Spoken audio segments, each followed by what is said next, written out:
Rashesh, can you give us a sense of what's happening in the financial services sector, especially in the stock markets? We've seen after an unprecedented fall in April, there's been a sharp rise just over the past few weeks, and people are wondering, scratching their heads and wondering what's changed so dramatically. Leave what happened today, but broadly, how are you making sense of the jump that we're seeing and what's been happening in your view in the financial services sector? I think overall, as Uday said, this is a very unprecedented environment, and I think April 2020 will go down in history as a month that I don't think anybody in business or industry has ever experienced. A lot of companies, their revenues came down to zero.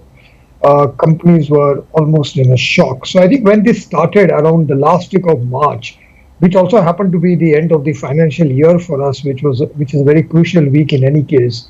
I think there was a state of shock, and investors all over the world, not just in India, just could not comprehend or understand how much impact, how much devastation this is going to cause. But what has happened in the last few weeks in India and globally, a lot of the interventions have happened. The Reserve Bank of India, the government of India is working, other governments, other central banks have stepped in and at least assured that they are prepared to do whatever it takes. Of course, we in India need to do a lot more, and we can talk about it on liquidity as well as stimulus and all.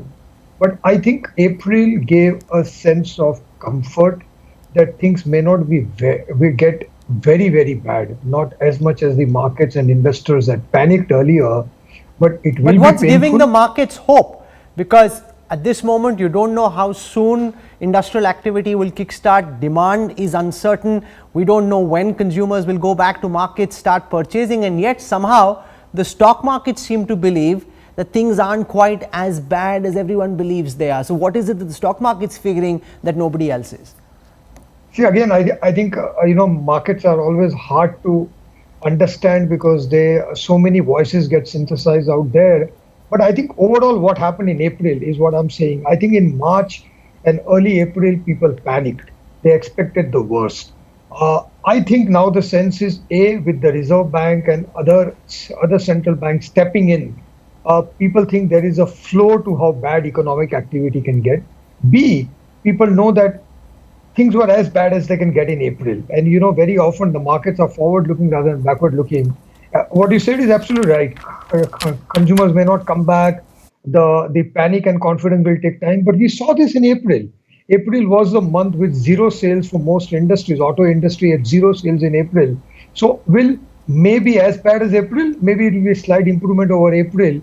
And with the interventions from central banks and government and interest rates coming down, especially for India, I think the three good things that are happening for India is one is oil prices have come down. In the long term, this is great for India. B, inflation has always been a problem, and we are no longer talking about inflation. So RBI is free to cut rates, inject liquidity without really worrying about inflation.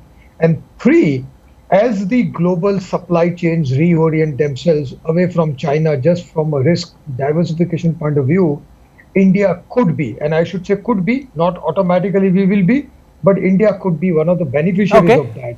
So after the initial shock is over, people are saying maybe things will not get as bad as we feared, but it will be painful, but it will improve. Dr. Sangeeta Reddy, there's been so much focus during this pandemic on the healthcare sector, the pharmaceutical sector, and yet hospital chains are crying, saying that because of COVID patients, the regular business has been hit. Can you at the outset give us a sense of how your sector is grappling with this pandemic and what are the issues you're noticing? So I think clearly, Rahul, the first thing that there's a brave heart and there's some tremendous heroes in the healthcare sector. The fact of the matter is that also the numbers are very frightening, in fact, because on one hand, you have many hospitals who had zero revenue or zero income, especially the smaller nursing homes. They all have significant bank loans that they've taken. They definitely have to maintain their entire staff and team. And those who are working with COVID patients are now having to spend a lot more because COVID protection equipment, new medicines, new training. And also from now onwards, the protection which is need to be taken to ensure that other infected patients don't come in and infect the existing patients in the hospital. So hospitals are definitely facing a significantly challenging times right now, and they need support, they need encouragement. But the image, I think, in our mind is of helicopters showering flowers on hospitals and brave nurses and brave doctors. So they're ready, they understand the fight, but they require support. Okay, so what kind of support is required, we'll get to in just a moment. But before that, I want to go across to Harshpati Singhania and understand for the entire JK Group, and since there's so many diversified portfolios that you deal with, and also especially for the paper industry, what are the kind of problems you are noticing and how are you dealing with them during the period of the pandemic? Mr. Singhania. Hi Rahul, thanks for having me on this show. Basically the issue, as my colleagues have said, is that everything came to a standstill. So actually there was no manufacturing across all our businesses, barring a couple of businesses which were in essential services. And which is true not just for our group, for all of India. So I don't think anybody has ever had a situation when every manufacturing activity has virtually come to a standstill. Now, be that as it may, so today you have industry which has overheads, which have costs, and with zero revenue, how do you manage that? So that is the real issue. Along with this, really we have to now, you talked about lockdown 3.0, let me rephrase it to say it is opening up 3.0 now, which is the good news. And therefore, we now need to see how are we going to get businesses back to an even keel. We have already started, for example, some units in our group. The issue, Rahul, is that starting up a manufacturing enterprise is somewhat easier than the front end, which is the selling side. So really what we need at this point is how do we create demand and how do we generate demand? And number two, how do we bring confidence amongst people, consumers, society, all of us, you and me, that it is okay and we need to get back. Because one aspect, if I may say, is that even after the lockdown is over and even after these 2 weeks, when you and I step out onto the streets, it's not that the coronavirus is gone. It is not something which is going away. So we'll have to live with it. And within this environment, how do we normalize economic activity and our lives? Ms. Nandalal Kidwai, in a global context, how badly hit is the Indian economy when compared with other countries and especially those in the relatively similar weight category? We've had the most stringent lockdown, and that also means that the economy has been shut more so than elsewhere.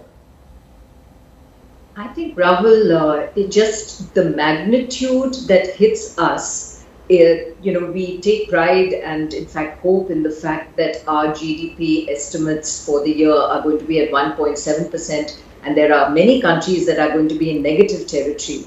But don't forget that we have fallen from 7 to 5 and down to 1.7. These countries were already down at that 0-1% level before they've gone. So the magnitude of fall for a country like ours is actually more of a worry. I would just say that the lockdown has been a great success in terms of what it set out to achieve. The challenge now is to make sure that we can get industry up and running at the earliest. And you've heard some great observations by my colleagues, both supply side and demand side. And I would only just say that as we look at this, there's a FICCI study which has just a survey which suggests that 60% of industry believes it will take 9 months to get back to normalcy, and the balance 40% are at 1 year. So what we have to try and do is to ensure that we can shorten the period by which industry gets back to normalcy. And for that, it is going to require a Herculean but highly achievable challenge if government and industry work together. But the fact that support is needed, it is needed today, whether by MSMEs or by large industry, is a given. And the sooner we can get this going, the better. Firodia Motwani, the auto sector in particular, and I'm not just talking about kinetic green energy, but the auto sector per se was already facing massive headwinds even before the pandemic hit, and now company after company is reporting zero sales, zero, not as a metaphor, but zero as a literal numeric, zero sales for the month of April. How badly hit are each of the companies given the flat sales, zero sales, and what are you making of the trends during the pandemic?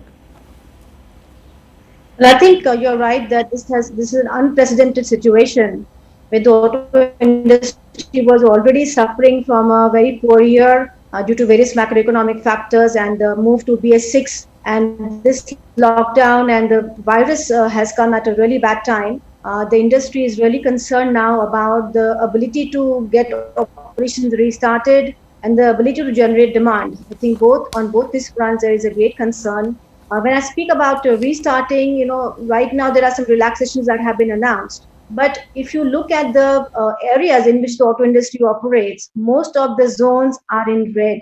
So very few companies are actually able to open up. Secondly, most of our suppliers are in various areas, and unless you open up the supply chain as well as the dealerships, there is no point in starting manufacturing. It's like if you have to make a vehicle, you need all the parts. You can't have a car without the steering wheel. So I think that it would be quite important to work together to look at the entire sector and have a top-to-toe, end-to-end solution to restarting the economy and the automotive sector in particular.